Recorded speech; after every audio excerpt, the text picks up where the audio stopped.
Bonjour. Vous savez qu'en regardant les astres, on remonte dans le temps. Pour voyager depuis la Lune, il faut 1,2 secondes à la lumière et 8 minutes pour arriver du Soleil. La seconde étoile la plus proche de nous, nommée Proxima du Centaure, est à 4,22 années-lumière. Quand nous l'observons à l'œil nu, nous la voyons comme elle était quand nous avions 4 ans et 3 mois de moins. L'astronomie nous plonge ainsi dans le passé, jusqu'à voir ce qui précédait l'apparition de l'humanité. Nos instruments de plus en plus sophistiqués sont de véritables machines à remonter le temps. Ils seraient en passe de photographier le commencement du monde. Impressionnant. Mais notre planète, aimeriez-vous voir comment c'était avant, autour de chez vous? J'en ai déjà eu l'occasion, impromptue, grâce aux images satellites de mon GPS. Bien que régulièrement réactualisées, elles nous offrent de temps en temps de regarder d'en haut les choses telles qu'elles étaient naguère. Et ces détails peuvent nous intéresser. Je me suis désolé un jour qu'un arbre remarquable ait soudain disparu dans ma ville. J'ai pu lui faire un dernier adieu, certes dérisoire, en le retrouvant vu du ciel sur Google Earth. Or voilà justement que Google nous propose désormais de remonter dans le temps via sa collection d'images. Il y en a des myriades.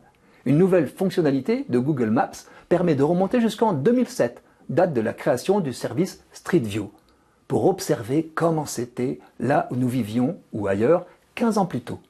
Qui dit mieux? L'IGN, notre Institut géographique national qui publie des cartes. J'ai testé son site gratuit nommé Remonter le temps. Ils sont accessibles en ligne, les photographies prises par des avions de reconnaissance depuis le milieu du XXe siècle. Le résultat est fascinant. En indiquant un lieu, l'on vous propose des images aériennes en noir et blanc pour les plus anciennes, en couleur ensuite.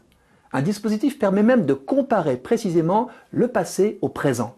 J'ai pu retrouver ainsi une tour antique et une chapelle romane, toutes deux disparues près de chez moi.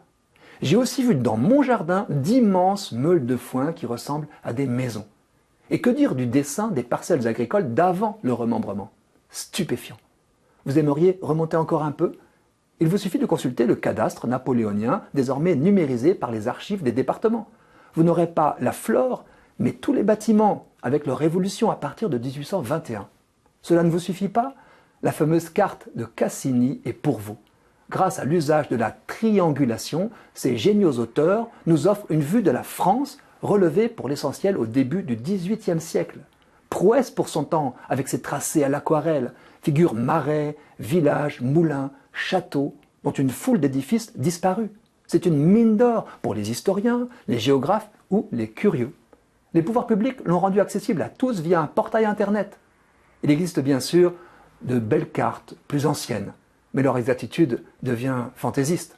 Plus on remonte dans le temps, plus il faut faire de la place à l'imagination.